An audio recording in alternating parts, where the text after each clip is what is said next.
إن الحمد لله نحمده ونستعينه ونستغفره ونعوذ بالله من شرور أنفسنا ومن سيئات أعمالنا.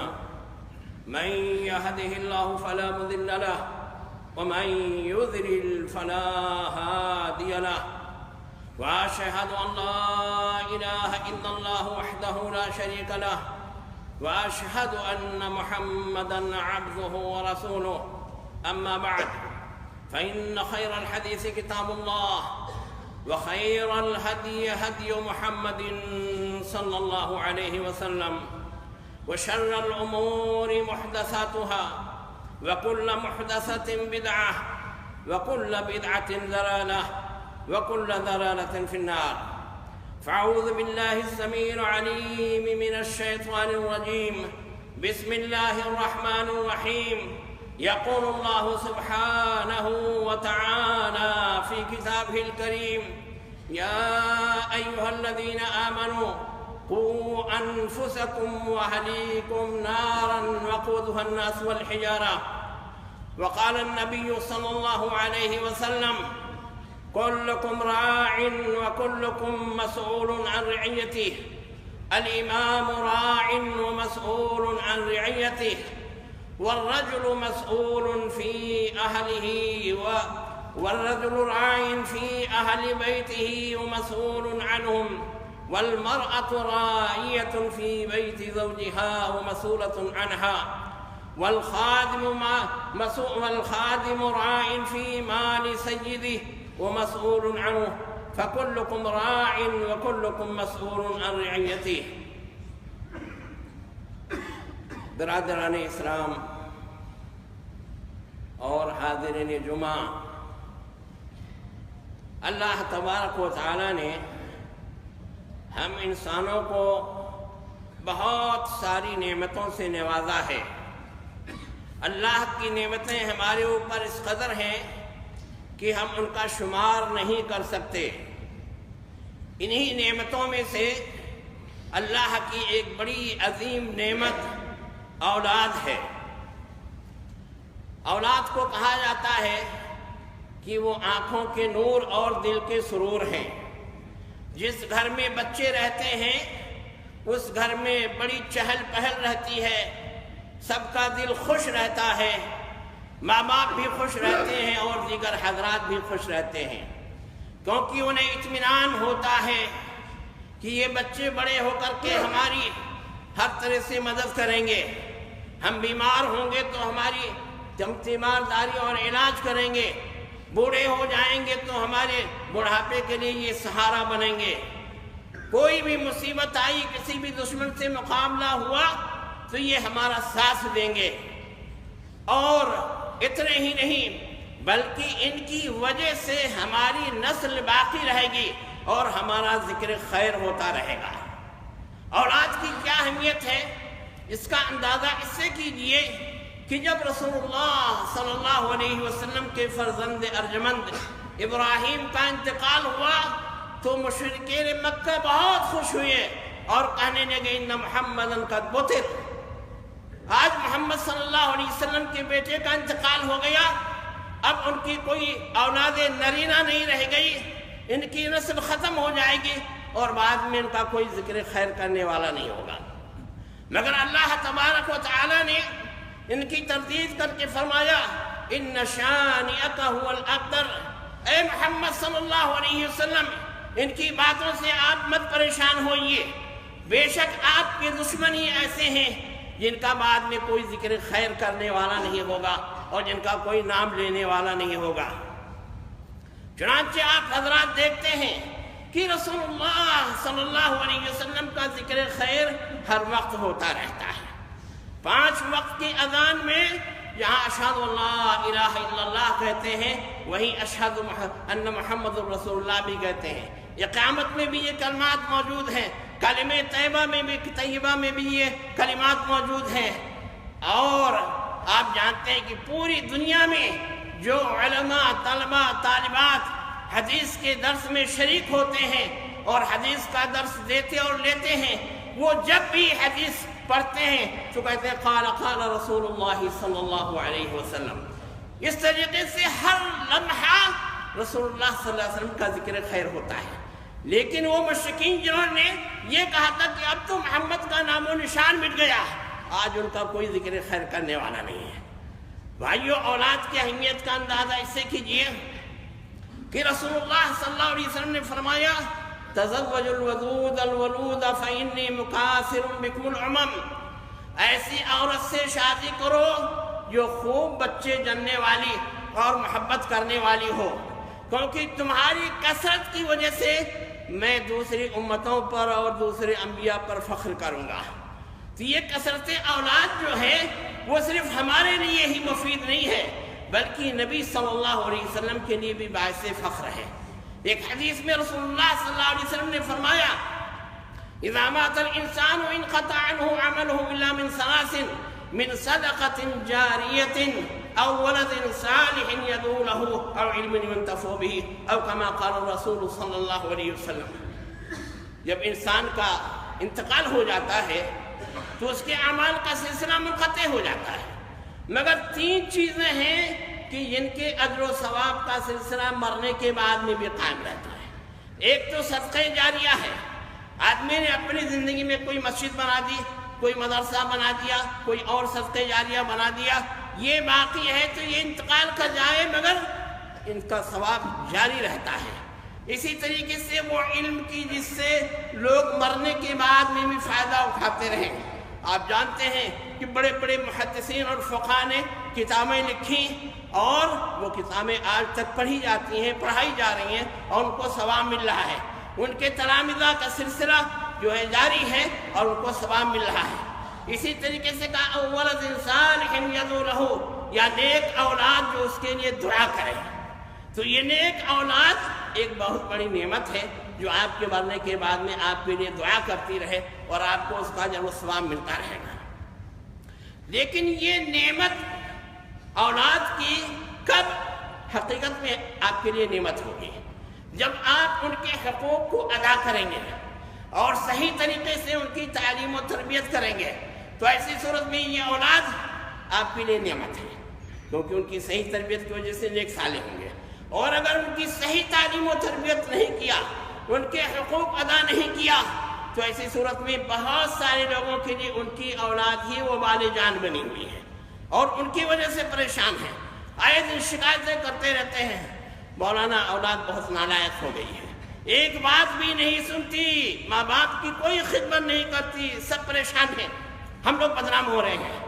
بھائیو، اصل وجہ یہ ہے کہ جو اولاد کے حقوق ہیں وہ حقوق ہم ادا کریں تو ہم کو اس قسم کی شکایت کا موقع نہیں ملے گا۔ کیا ان کے حقوق ہیں؟ سب سے پہلا حق اولاد کا اس کے باپ کے اوپر یہ ہے کہ وہ نیک صالح ماں ان کے لیے منتخب کر کے لائے، یعنی جب وہ شادی کرے تو نیک اور صالح عورت سے شادی کرے۔ رسول اللہ صلی اللہ علیہ وسلم نے خود ہی فرمایا تنکح المرأة لأربع لمالها ولجمالها ولحسبها ولدينها فاظفر بذات الدين۔ لوگ عورتوں سے 4 چیزوں کی بنا پر شادی کرتے ہیں۔ کچھ لوگ اس کی ایمانداری دیکھتے ہیں، کچھ لوگ اس کا حسن و جمال دیکھتے ہیں، کچھ لوگ اس کا نسب اور خاندان دیکھتے ہیں، اور کچھ لوگ دینداری دیکھتے ہیں۔ رسول اللہ صلی اللہ علیہ وسلم نے فرمایا کہ دیندار عورت کو حاصل کرنے میں کامیابی حاصل کرو۔ ہم کو شادی کرتے وقت کس چیز کو دیکھنا چاہیے؟ زیادہ مالدار عورت سے خوب زیادہ جہیز لے کر کے آئے گی؟ نو۔ پھر بہت خوبصورت اور حسین و جمیل ہے؟ نہیں، یہ بھی نہیں۔ اصل چیز کیا دیکھنا ہے؟ اصل چیز دیکھنا ہے کہ دیندار ہے کہ نہیں ہے۔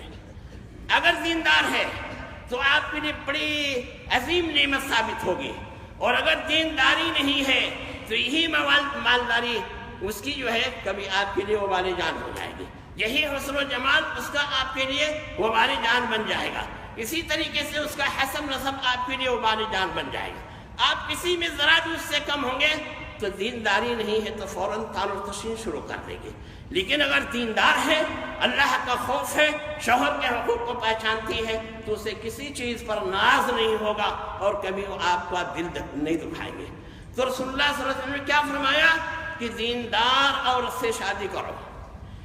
آپ جانتے ہیں اللہ تبارک تعالیٰ نے فرمایا ہے کہ عورتیں تمہارے لیے کھیتی ہیں، عورتیں تمہارے لیے کھیتی ہیں۔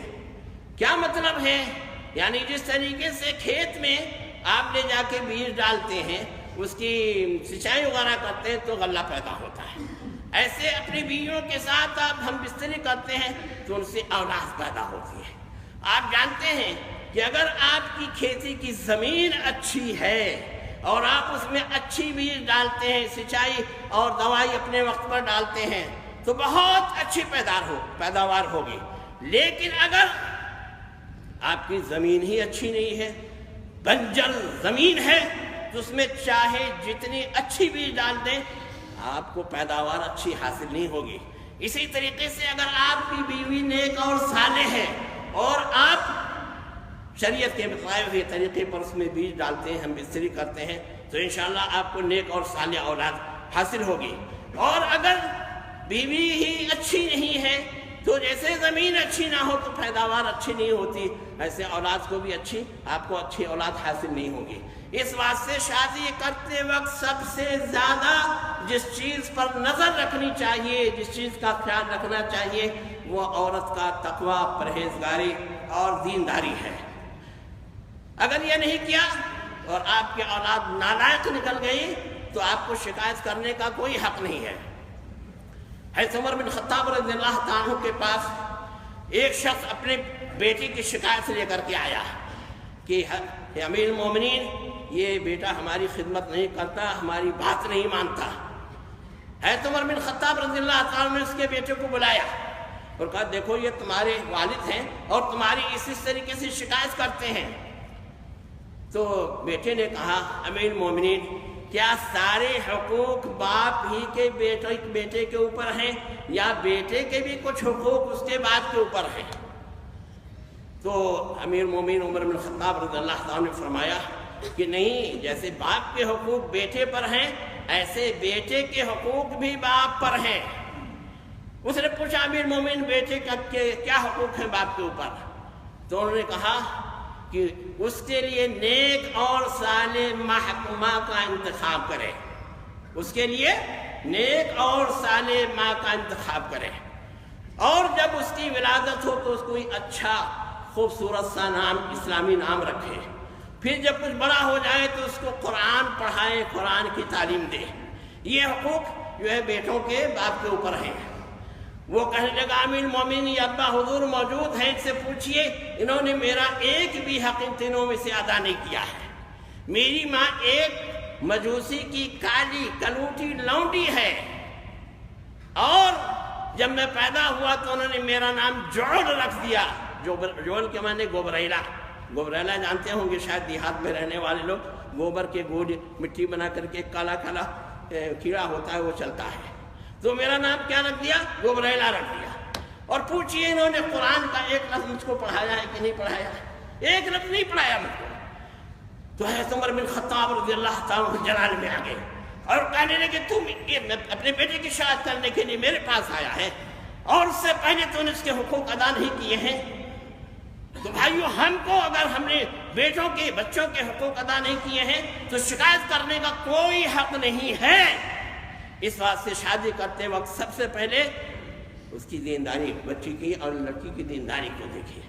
دوسرا حق یہ ہے کہ جب آپ شادی کر کے اپنی بیوی اپنے گھر لائیں تو ایسی صورت میں ہم بستری کے وقت دعا پڑھ کر کے ہم بستری کریں، اللہم جنبنی الشیطان وجنب الشیطان ما رزقتنی۔ بسم اللہ کر کے یہ دعا پڑھ کے اگر آپ نے ہم بستری کی ہے تو اس ہم بستری سے کوئی بچہ بچی پیدا ہوئی تو انشاءاللہ شیطان کا اس پر کوئی بھی اثر نہیں ہوگا اور نیک اور صالح بنیں گے۔ لیکن اگر آپ نے دعا نہیں پڑھی، آج پوچھو جوانوں سے شادی سے پہلے یہ سب دعائیں یاد کرتے ہیں کیا؟ کیسی بیوی کے ساتھ زندگی گزارنا چاہیے اس کو پڑھتے ہیں، سمجھتے ہیں کیا؟ بس ترنگ میں آئے اور کام شروع کر دیا، نہ بسم اللہ نہ کچھ، تو بغیر بسم اللہ کے جو اولاد پیدا ہوگی تو کیا ہوگی؟ حضرت مجاہد رحمۃ اللہ علیہ فرماتے ہیں کہ جب آدمی بغیر بسم اللہ کیے ہوئے ہم بستری کرتا ہے تو اس کی ذکر میں شیطان بھی پڑ جاتا ہے اور اس کے ساتھ جماع میں شریک ہو جاتا ہے۔ اس طریقے سے بچے میں شیطانی خصلتیں پیدا ہو جاتی ہیں اور شیطانی حرکتیں کرنے لگتا ہے۔ تو بھائیو یہ بھی ہماری ذمہ داری ہے کہ جب ہم بیوی کے ساتھ ہم بستری کریں تو دعا پڑھ کر کے اور شریعت کی جیسے تعلیم ہے ویسے ہم بستری کریں۔ اس کے بعد میں جب بچے کا حمل ہو جائے تو ایسی صورت میں ماں باپ دونوں کے اوپر واجب ہے کہ اس حمل کی حفاظت کریں اور کوئی ایسی حرکت نہ کریں جس سے حمل ضائع ہو جائے۔ عورتیں کوئی بھاری چیز حالت حمل میں نہ اٹھائیں، کوئی ایسی دوا نہ کھائیں جس سے حمل ساقط ہو جائے، کوئی جھگڑا لڑائی سے دور رہیں، وہ ہو بھی جائے تو کوئی اس کے پیٹ پر نہ مارے، ایسی جگہ نہ مارے جس سے اس کا حمل ساقط ہو جائے۔ اگر ایسی حرکت کیا تو بہت بڑا گناہ کیا۔ اسلام نے تو بچوں کی حفاظت کا اتنا اہتمام کیا ہے کہ ایک روزے دار کو رمضان کے مہینے میں بھی اگر کوئی عورت حالت حمل میں ہے یا اپنے بچے کو دودھ پلا رہی ہے اور روزہ رکھنے سے اس کو اور اس کے بچے کو تکلیف ہو رہی ہے تو اسے اجازت ہے کہ رمضان کی یہ فرض روزے نہ رکھے اور بعد میں روزے رکھ لے، تو یہ تک رعایت کی گئی ہے۔ اس کے بعد میں جب بچے کی ولادت ہو تو نہلا دھلا کر کے پہلے اس کے دائیں کان میں اذان کہیں۔ ترمذی میں یہ روایت موجود ہے کہ جب حضرت فاطمہ رضی اللہ عنہ کے گھر حضرت حسن رضی اللہ عنہ کی ولادت ہوئی تو رسول اللہ صلی اللہ علیہ وسلم نے ان کے کان میں اذان دی۔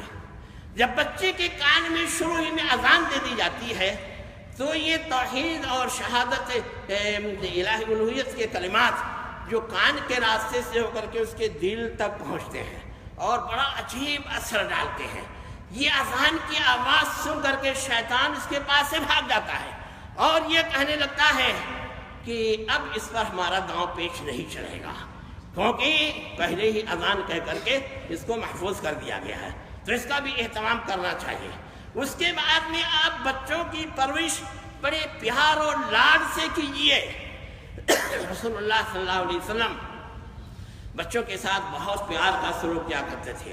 ایک مرتبہ رسول اللہ صلی اللہ علیہ وسلم اپنی مجلس میں بیٹھے ہوئے تھے کہ حضرت حسن رضی اللہ تعالیٰ عنہ آئے، چھوٹے سے تھے، اب لے کر کے ان کو چومنے لگے، بوسہ دینے لگے، تو اقرا بن حابس وہیں بیٹھے ہوئے تھے۔ وہ کہنے لگے آپ لوگ بچوں کو بوسہ دیتے ہیں، تو رسول اللہ نے فرمایا من لا یرحم لا یرحم، جو خود رحم نہیں کرتا اس کے اوپر بھی رحم نہیں کیا جاتا ہے۔ ایک مرتبہ حضرت عائشہ رضی اللہ تعالیٰ کی روایت ہے کہ رسول اللہ صلی اللہ علیہ وسلم کے پاس کچھ دیہات کے لوگ آئے تو انہوں نے پوچھا کہ آپ لوگ اپنے بچوں کو بوسہ دیتے ہیں؟ اور رسول اللہ نے کہا کہ ہاں۔ انہوں نے کہا ہم لوگ تو بچوں کو بوسہ نہیں دیتے ہیں۔ تو کہا اگر اللہ تعالیٰ کسی کی دل سے رحمت نکال لے تو میں کیا کر سکتا ہوں؟ تو بہرحال بچوں کو بڑے لاڈ پیار سے پالنا چاہیے۔ اگر آپ لاڈ پیار اور محبت سے ان کی پرورش کرتے ہیں تو ان کی جسمانی اور ذہنی نشو و نما صحیح طریقے سے ہوگی۔ لیکن اگر ہر وقت مارتے پیٹتے رہتے ہیں، گالیاں بکتے رہتے ہیں، ڈراتے رہتے ہیں تو ان کی پوری نشو و نما متاثر ہو جاتی ہے۔ اور پھر بچوں کو گھر میں پیار ملتا ہے تو اپنے گھر میں رہتے ہیں اور ان کو آپ اچھے طریقے سے آداب سکھا سکتے ہیں، تعلیمات، اسلامی تعلیمات دے سکتے ہیں۔ لیکن اگر آپ مار پیٹ کریں گے تو بچے گھر سے بھاگ جائیں گے، گھر سے بھاگ کر کے گلی میں آوارہ لڑکوں کے ساتھ رہیں گے اور خراب ہو جائیں گے۔ اس واسطے ان کی تعلیم تربیت صحیح نہیں ہو پائے گی۔ آپ بچپن ہی سے ان کی تعلیم کی فکر کیجیے۔ دیکھیے عمر بن سلمہ ابو سلمہ کہتے ہیں کہ میری پرورش رسول اللہ صلی اللہ علیہ وسلم کے گھر میں ہو رہی تھی، کیونکہ یہ رسول اللہ صلی اللہ علیہ وسلم کے ربیب تھے، ام سلمہ کے بیٹے تھے، اور جب ام سلمہ سے رسول اللہ صلی اللہ علیہ وسلم نے شادی کی تو یہ رسول اللہ صلی اللہ علیہ وسلم کے گھر اپنی ماں کے ساتھ آ گئے۔ یہ کہتے ہیں کہ میں رسول اللہ صلی اللہ علیہ وسلم کے ساتھ بیٹھ کر کے سینی میں کھانا کھا رہا تھا تو میرا ہاتھ کبھی ادھر جاتا کبھی ادھر جاتا، ادھر سے بوٹی اٹھا لیا، ادھر سے کوئی اٹھا لیا، ادھر سے اٹھا لیا۔ تو رسول اللہ صلی اللہ علیہ وسلم نے اسی وقت کہا یا غلام سم اللہ وکل بیمینک وکل مما یلیک، اے لڑکے بسم اللہ کر کے کھانا کھاؤ، بسم اللہ کر کے کھانا کھاؤ اور اپنے داہنے ہاتھ سے کھاؤ اور اپنے قریب سے لے کر کے کھاؤ۔ کہتے عمر بن ابی سلمہ کہتے ہیں اس کے بعد میں میری زندگی بھر کھانے کا یہی طریقہ رہا۔ تو بچپن میں اگر بچوں کی صحیح تعلیم تربیت کی جائے تو یہ ان کے ذہنوں پر نقش الحجر ہو جاتا ہے اور کبھی نہیں بھولتے، اس پر عمل کرتے رہتے ہیں۔ لیکن بچپن میں چھوڑ دیا جائے تو ایسی صورت میں خراب ہو جاتے ہیں۔ ایک مرتبہ رسول اللہ صلی اللہ علیہ وسلم کے ساتھ حضرت حسن رضی اللہ تعالیٰ عنہ تھے، مسجد میں جو ہے صدقات کی کھجوریں رکھی ہوئی تھی، ایک کھجور اٹھا کے، چھوٹے بچے تھے، ایک کھجور اٹھا کے منہ میں ڈال لیا۔ رسول اللہ صلی اللہ علیہ وسلم نے فوراً فرمایا کہ اما علمت اننا لا ناکل الصدقہ، تھو نکالو پھینکو، کیا تم کو نہیں معلوم کہ ہم لوگ صدقہ نہیں کھاتے ہیں؟ رسول اللہ صلی اللہ علیہ وسلم اہل بیت کے لیے صدقہ کھانا جائز نہیں تھا۔ آج کیا ہوتا ہے، بچہ کوئی بھی غلط کام کرنے لگے، بیڑی سگریٹ پینے لگے، کوئی غلط حرکت کرنے لگے تو ارے ابھی چھوٹا ہے، ابھی چھوڑو، بعد میں سدھر جائے گا۔ جب بچپن میں خراب ہو گیا تو سدھارنا بہت مشکل ہوتا ہے۔ اس واسطے بچپن ہی سے اس کی فکر کرنی چاہیے۔ بچے جب اور کچھ بڑے ہو جائیں، کچھ بولنے لگے تھوڑا بہت، تو پہلے اللہ اللہ کہنا سکھاؤ، پھر جملے بولنے لگے تو لا الہ الا اللہ کی تعلیم دو، اور اس کے بعد میں جب اور بڑے ہو جائیں تو انہیں علماء کی مجلسوں میں لے جاؤ، علماء کی مجلسوں میں لے جاؤ تاکہ ان سے استفادہ کریں۔ صحابہ کرام کا طریقہ یہ تھا کہ ان کے بچے 4-5 سال کے ہوتے اور سمجھ میں باتیں ان کے آنے لگتی تو اپنے بچوں کو رسول اللہ صلی اللہ علیہ وسلم کی مجلس میں لاتے تھے، اور رسول اللہ صلی اللہ علیہ وسلم سے بچے حدیثیں سنتے تھے، آپ سے اچھی اچھی باتیں سیکھتے تھے اور آپ کی دعاؤں کی برکت حاصل کرتے تھے۔ تو علماء کی مجلسوں میں اپنے بچوں کو لانا چاہیے، بچپن ہی سے بچوں کو پڑھانا اور تعلیم دینا چاہیے۔ ایسا عبداللہ بن عمر رضی اللہ عنہ فرماتے ہیں کہ ایک مرتبہ رسول اللہ صلی اللہ علیہ وسلم کی مجلس میں حضرت ابوبکر صدیق رضی اللہ تعالیٰ عنہ، حضرت عمر بن خطاب رضی اللہ تعالیٰ عنہ اور دیگر بہت سارے صحابہ کرام موجود تھے۔ رسول اللہ صلی اللہ علیہ وسلم نے سوال کیا کہ بتاؤ کہ وہ کون سا درخت ہے جس کی مثال مسلمان کی ہے، جس کا ہر جز نفع بخش ہوتا ہے، فائدے مند ہوتا ہے، اور جس کے پتے گرتے نہیں؟ تو عبداللہ بن عمر رضی اللہ عنہ کہتے ہیں سارے لوگ تو جنگل کی درختوں کے بارے میں سوچنے لگے، وہاں ان کا دماغ گیا کون درخت ہو سکتا ہے؟ میرے ذہن میں فوراً یہ بات آئی کہ یہ کھجور کا درخت ہے۔ کیوں؟ اس واسطے کہ تھوڑی دیر پہلے رسول اللہ صلی اللہ علیہ وسلم کی مجلس میں کھجور کے گافے کا میٹھا گودا لایا گیا تھا اور آپ نے تناول فرمایا تھا، تو قرینے سے میں سمجھ گیا کہ بھی آپ نے کھجور کا یہ گودا کھایا ہے اور اسی کا متعلق سوال کر رہے ہوں گے۔ میں نے چاہا کہ رسول اللہ صلی اللہ علیہ وسلم کے سوال کا جواب دوں، مگر جب نظر دوڑایا تو مجلس میں سب سے چھوٹا میں ہی تھا، پوری مجلس میں سب سے چھوٹا میں تھا۔ میں سوچنے لگا اگر میں بولتا ہوں تو لوگ کہیں گے چھوٹا منہ بڑی بات، اس واسطے شرم کے مارے میں نے خاموش رہا، کچھ نہیں بولا، کوئی جواب نہیں دے پایا۔ پھر رسول اللہ صلی اللہ علیہ وسلم نے فرمایا کہ وہ کھجور کا درخت ہے۔ تو میں نے ابا سے کہا رہے میرے دل میں تو یہی جواب آیا تھا، مگر آپ لوگوں سے کی شرم کی وجہ سے، بڑے ہونے کی وجہ سے میں نہیں بولا۔ تو حضرت عمر رضی اللہ عنہ نے کہا بیٹے کاش کہ تم نے جواب دیا ہوتا اور رسول اللہ صلی اللہ علیہ وسلم نے کہا ہوتا کہ یہ صحیح جواب ہے تو آج میرے لیے اس سے اور اس سے اور اس سے زیادہ بہتر ہوتا۔ تو بچوں کو علمی مجلسوں میں لے جائیے، ان کو پڑھانا سکھائیے، ان کو لکھنا سکھائیے، ان کے اوپر کچھ بھی خرچ کرنا پڑے اس سے گھبرائیے نہیں، کنجوسی مت کیجیے اس معاملے میں۔ ربیعۃ الرائے کی تعلیم کا واقعہ بہت مشہور ہے لیکن شاید وقت نہیں رہے گا، اس واسطے میں اس کو چھوڑ دیتا ہوں۔ بچے جب اور بڑے ہو جائیں، 6-7 سال کے ہو جائیں، تو رسول اللہ صلی اللہ علیہ وسلم نے فرمایا مروا اولادکم بالصلاۃ وهم 7 سنین، بچے 7 سال کے ہوں تو انہیں نماز پڑھنے کا حکم دو، واضربوہم علیہا وهم ابناء 10 سنین، 10 سال کے ہو جائیں اور نماز نہ پڑھیں تو مار مار کے انہیں نماز پڑھاؤ۔ یہ رسول اللہ صلی اللہ علیہ وسلم کی تعلیم ہے۔ آج آپ دیکھیے کہ ہم میں سے کتنے لوگ ہیں جو اپنے بچوں کو نمازی بنا رہے ہیں اور انہیں اچھی چیز کی تعلیم دے رہے ہیں۔ میں دیکھ رہا ہوں کہ بچہ اگر کام پہ نہیں جاتا ہے، دنیاوی کام پر نہیں جاتا ہے تو پٹائی ہوتی، تھپڑے پڑتے ہیں، کمبخت ابھی سے کام نہیں سیکھے گا، کام نہیں کرے گا، کیسے تیری زندگی بسر ہوگی۔ لیکن نماز نہیں پڑھتا، روزے نہیں رکھتا تو کسی کو کوئی پرواہ نہیں ہے، کوئی تنبیہ نہیں ہے۔ جبکہ رسول اللہ صلی اللہ علیہ وسلم فرماتے ہیں وَضْرِبُوهُمْ وَهُمْ أَبْنَاءُ 10 سنین، 10 سال کے ہوں تو انہیں مار مار کے نماز پڑھاؤ۔ بھائی بچوں کو کی تربیت، دینی تربیت بہت زیادہ ضروری ہے، اس طریقے سے کرتے رہنا چاہیے۔ بچوں کی تعلیم و تربیت ہمارا ایک اہم فریضہ ہے، کیونکہ رسول اللہ صلی اللہ علیہ وسلم نے فرمایا کہ کلکم راع وکلکم مسئول عن رعیتہ، تم میں سے ہر آدمی نگراں ہے اور ہر آدمی سے اس کی رعایا کے بارے میں پوچھا جائے گا۔ الامام راع ومسئول عن رعیتہ، امام جو ہے وہ پورے اپنے رعایا کا جو ہے نگراں ہے اور اس کی رعایا کے بارے میں اس سے پوچھا جائے گا کہ کیسے ان کے حقوق ادا کیے، کیسے ان کی والرجل راع فی اہل بیتہ، اور مرد جو ہے اپنے گھر والوں کا نگراں ہے، اور مسئول عن رعیتہ، اس سے بھی اس کے بچوں کے بارے میں، اس کی بیوی کے بارے میں، اس کی لڑکیوں کے بارے میں پوچھا جائے گا۔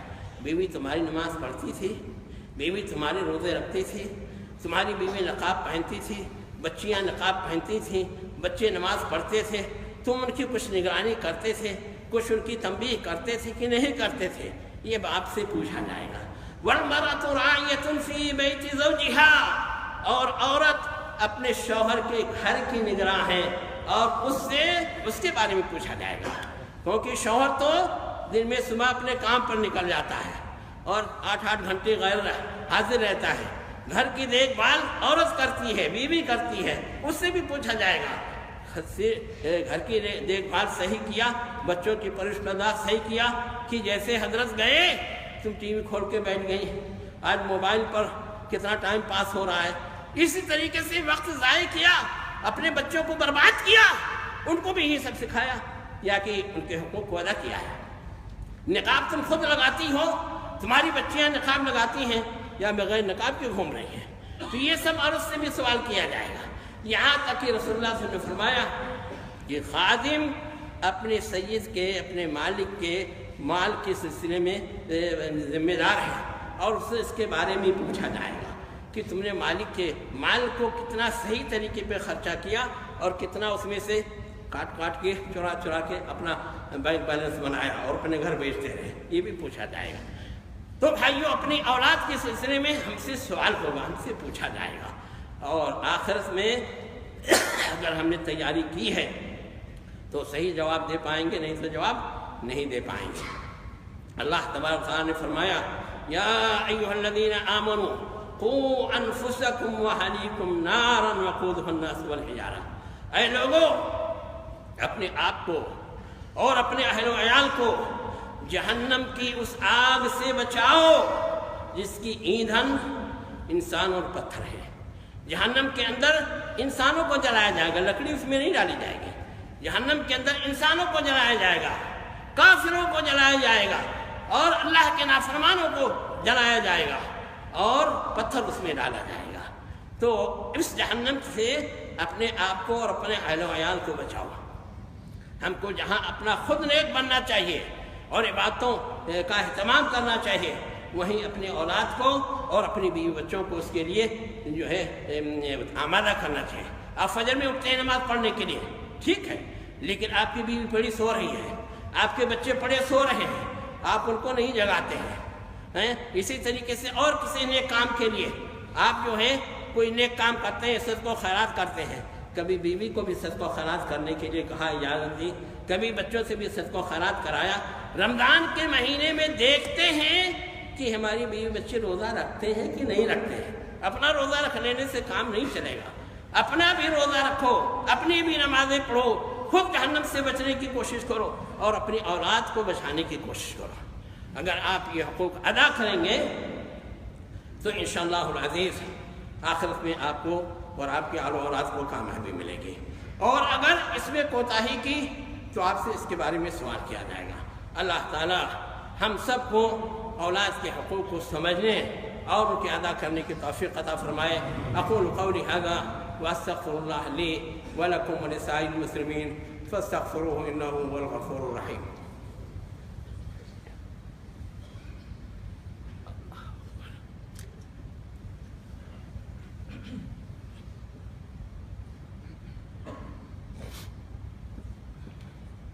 إن الحمد لله نحمده ونستعينه ونستغفره ونعوذ بالله من شرور أنفسنا ومن سيئات أعمالنا من يهده الله فلا مضل له ومن يضلل فلا هادي له وأشهد أن لا إله إلا الله وحده لا شريك له وأشهد أن محمدًا عبده ورسوله أما بعد فإن خير الحديث كتاب الله وخير الهدي هدي محمد صلى الله عليه وسلم وشر الأمور محدثاتها وكل محدثة بدعة وكل بدعة ضلالة وكل ضلالة في النار فأعوذ بالله السميع العليم من الشيطان الرجيم بسم الله الرحمن الرحيم برادر اسلام اولاد کے حقوق کے سلسلے میں کچھ باتیں چل رہی تھیں. اولاد کے حقوق کے سلسلے میں یہ بھی ہے کہ 7ویں دن بچے کا عقیقہ کیا جائے.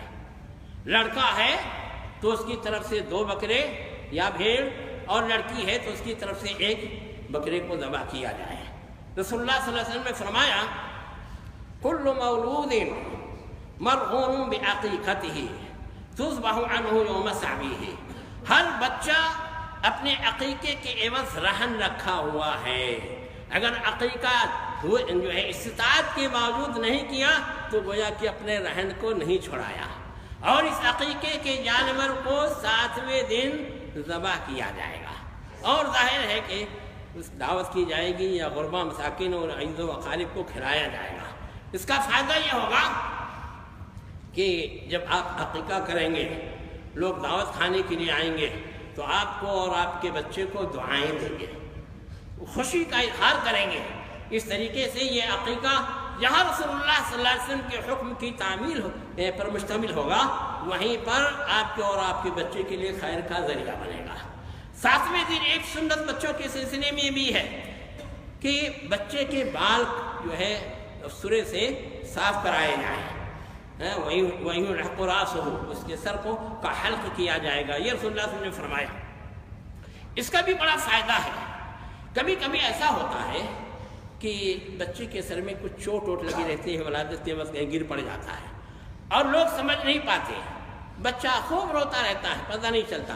لیکن جب سورا لگا کے سر صاف کرنے لگتے ہیں تو ایسی صورت میں پتہ چلتا ہے کہ یہاں اس کو چوٹ لگی ہے, فوراً ڈاکٹر کو دکھاؤ, اس کا علاج کراؤ اور علاج ہو جاتا ہے.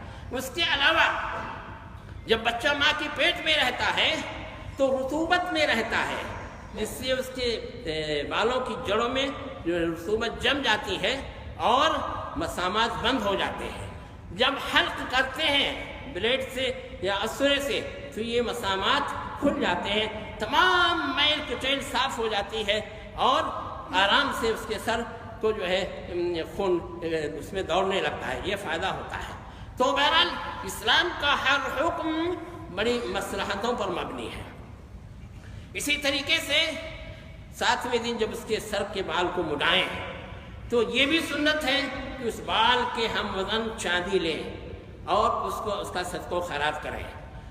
حضرت فاطمہ رضی اللہ تعالیٰ کے گھر جب حضرت حسن اور حسین کی ولادت ہوئی تو رسول اللہ صلی اللہ علیہ وسلم نے فاطمہ کو حکم دیا کہ ان کے بال مونڈ کر کے اور ان کے ہم وزن چاندی صدقہ کرو.